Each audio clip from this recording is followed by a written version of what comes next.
Video کو like کر کے آگے شیئر ضرور کر دینا۔ تعالی علیہ وسلم کے پیارے دیوانوں، آپ تمامی حضرات کو پیشگی ماہ رمضان شریف مبارک ہو۔ اللہ رب العزت جل جلالہ آقا کریم صلی اللہ علیہ وسلم کے صدق و طفیل ہم سب کو ماہ رمضان کی برکتوں سے مالا مال فرمائے۔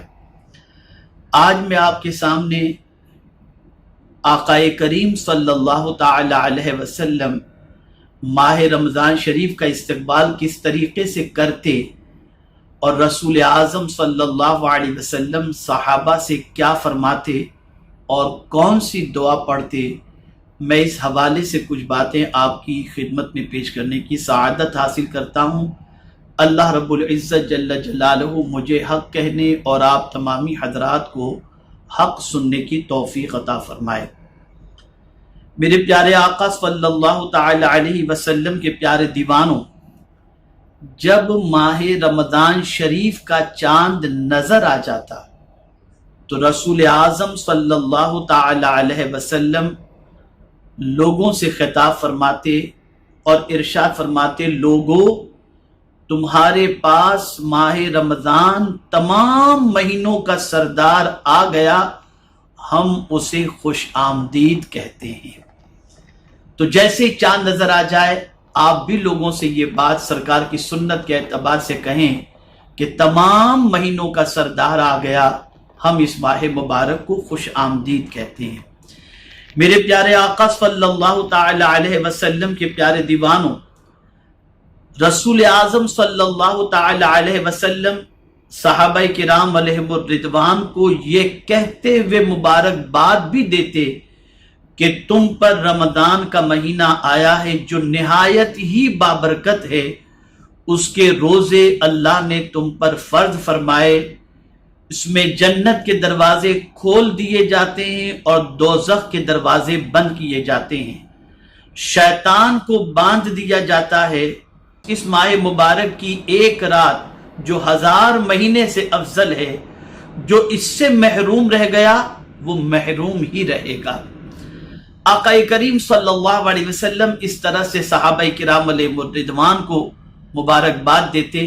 یہاں سے یہ بات سمجھ میں آئی کہ ماہ رمضان شریف کی مبارکباد پیش کرنا لوگوں کو یہ مصطفیٰ جان رحمت صلی اللہ علیہ وسلم کی سنت مبارکہ ہے۔ میرے پیارے آقا صلی اللہ تعالی علیہ وسلم کے پیارے دیوانوں، اسی طریقے سے جب ماہ رمضان شریف آتا تو حضور صلی اللہ علیہ وسلم صحابہ سے فرماتے، سبحان اللہ، جانتے ہو تم کس کا استقبال کر رہے ہو اور تمہارا کون استقبال کر رہا ہے؟ تم رمضان کا استقبال کر رہے ہو جس کی پہلی رات تمام اہل قبلہ کی اللہ مغفرت فرما دیتا ہے۔ سبحان اللہ۔ میرے پیارے آقا صلی اللہ علیہ وسلم کے پیارے دیوانوں، اس سے یہ بات سمجھ میں آئی کہ ماہ رمضان کی پہلی شب یہ ہمارے لیے مغفرت کا پروانہ لے کر کے آتی ہے، اور اللہ تعالیٰ اس ماہ مبارک کی پہلی شب اہل قبلہ کی مغفرت فرما دیتا ہے۔ میرے پیارے آقا صلی اللہ تعالی علیہ وسلم کے پیارے دیوانوں، جب ماہ رمضان کا چاند رسول اعظم صلی اللہ تعالی علیہ وسلم دیکھ لیتے تو تاجدار کائنات صلی اللہ علیہ وسلم یہ دعا فرماتے، اللہم سلمنی رمضان وسلم رمضان لی وسلمہ منی۔ میرے پیارے آقا صلی اللہ تعالی علیہ وسلم کے پیارے دیوانوں، آقا کریم صلی اللہ تعالی علیہ وسلم بارگاہ صمدیت کے اندر اس طریقے سے دعا کیا کرتے تھے۔ اسی طریقے سے میرے پیارے آقا صلی اللہ علیہ وسلم کے پیارے دیوانوں، حضور صلی اللہ علیہ وسلم ماہ رجب ہی سے ماہ رمضان شریف کی تیاری اور استقبال میں لگ جاتے۔ اس حد تک آقا کریم صلی اللہ علیہ وسلم کو ماہ رمضان سے محبت تھی، اسی لیے رسول اعظم صلی اللہ علیہ وسلم ماہ رجب میں دعا کرتے، اللہم بارک لنا فی رجب و شعبان وبلغنا رمضان۔ میرے پیارے آقا صلی اللہ تعالی علیہ وسلم کے پیارے دیوانوں، صحابہ کرام علیہم الرضوان اور تابعین کرام علیہم الرضوان کی ماہ رمضان شریف سے متعلق تمنا کیا تھی؟ تو اللہ اکبر، صحابہ اور تابعین کی تمنا یہ تھی کہ 6 مہینے رمضان کے رہیں اور 6 مہینے اس کی قبولیت کی دعا ہم کرتے رہیں۔ اللہ اکبر۔ اس طرح سے صحابہ کرام علیہم الرضوان ماہ رمضان شریف کے حوالے سے اپنی آرزو، اپنے ارمان اور اپنی تمنائیں رکھا کرتے تھے۔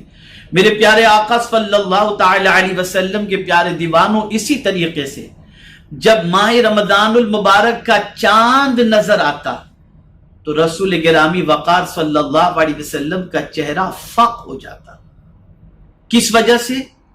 تو اے رسول اعظم صلی اللہ تعالی علیہ وسلم کے پیارے دیوانوں، اس وجہ سے کہ ماہ رمضان میں کوئی ایسی بیماری یا کوئی ایسا معاملہ یا کوئی ایسی چیز نہ ہو جائے جس کی وجہ سے اللہ رب العزت جل جلالہ کی بندگی کے اندر کوتاہی واقع ہو جائے۔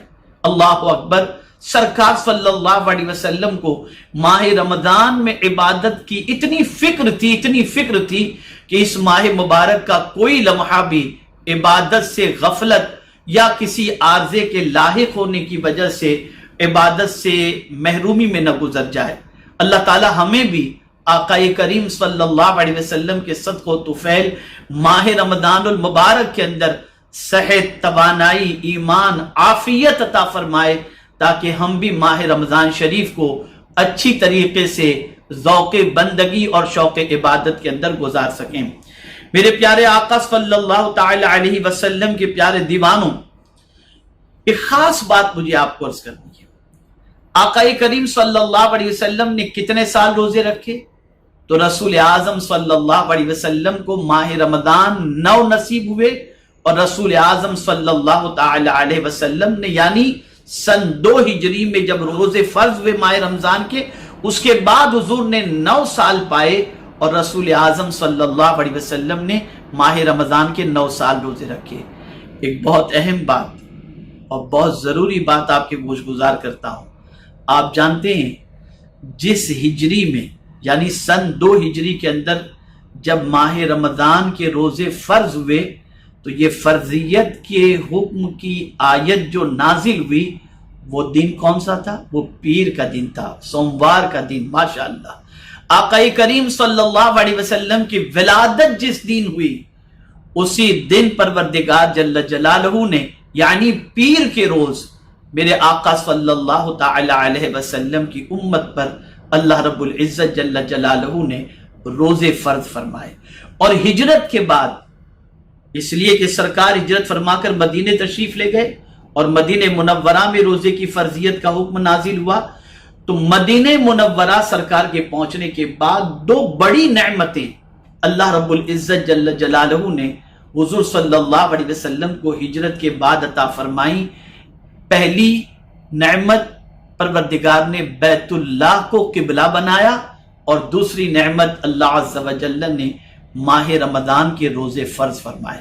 میرے پیارے آقا صلی اللہ تعالی علیہ وسلم کے پیارے دیوانوں، تو ہمیں بھی چاہیے کہ ہم لوگوں کو رسول اعظم صلی اللہ علیہ وسلم کی سنت سمجھ کر ماہ رمضان شریف کی مبارکباد پیش کریں، اور یہ کہتے ہوئے کہ مہینوں کا سردار آ گیا، سارے مہینوں کا سردار۔ اور اسی طریقے سے رسول اعظم صلی اللہ تعالی علیہ وسلم جو دعا کرتے تھے وہی دعا ہم بھی بارگاہ سمدیت میں کریں۔ تو میرے پیارے آقا صلی اللہ علیہ وسلم کے پیارے دیوانوں، اس طرح سے ہم ماہ رمضان شریف کا استقبال کریں گے اور ماہ رمضان کو خوش آمدید کہیں گے۔ ماہ رمضان ہمیں بھی اپنی برکتوں سے مالا مال فرمائے، اور ماہ رمضان کی برکتوں سے ہم اس طرح سے مالا مال ہوں کہ ہماری ساعتیں، ہماری زندگی کے لمحات ماہ رمضان کے اندر عبادت اور ریاضت میں گزریں۔ سرکار صلی اللہ علیہ وسلم کا ماہ رمضان میں ایک معمول یہ بھی تھا کہ آقا کریم صلی اللہ علیہ وسلم رات کو کثرت سے تلاوت کیا کرتے تھے۔ میرے پیارے آقا صلی اللہ علیہ وسلم کے پیارے دیوانوں، تو ہم بھی ماہ رمضان کی راتوں کو غفلت میں یا آرام میں گزارنے کی بجائے ہم بھی راتوں میں تلاوت کا اہتمام کریں۔ اللہ رب العزت جل جلالہ آقا کریم رؤوف الرحیم علیہ التحیۃ والتسلیم کے صدق و طفیل ہم سب کو ماہ رمضان کے استقبال کی صحیح معنوں میں توفیق عطا فرمائے۔ آقا کریم صلی اللہ علیہ وسلم کا ایک اور معمول تھا، رسول اعظم صلی اللہ علیہ وسلم ماہ رمضان سے پیشتری اس کی آمد کے پہلے ہی قیدیوں کو آزاد کر دیا کرتے تھے۔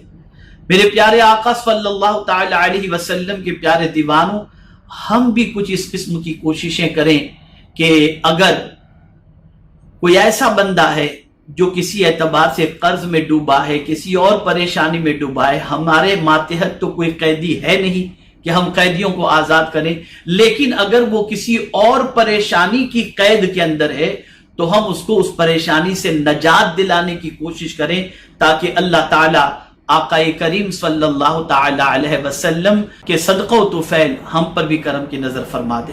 میرے پیارے آقا صلی اللہ علیہ وسلم کے پیارے دیوانوں، تو یہ مختصر باتیں میں نے ماہ رمضان کا استقبال کیسے کریں اس سے متعلق عرض کی۔ مجھے امید ہے کہ اس پر انشاءاللہ عمل کرتے ہوئے ہم اپنی زندگی کے لمحات کو، خاص طور پر ماہ رمضان المبارک کے لمحات کو گزارنے کی کوشش کریں گے۔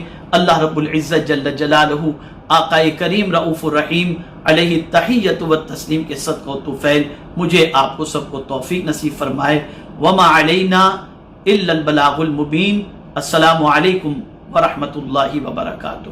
ویڈیو اگر اچھا لگا ہو تو لائک کر کے آگے شیئر ضرور کر دینا۔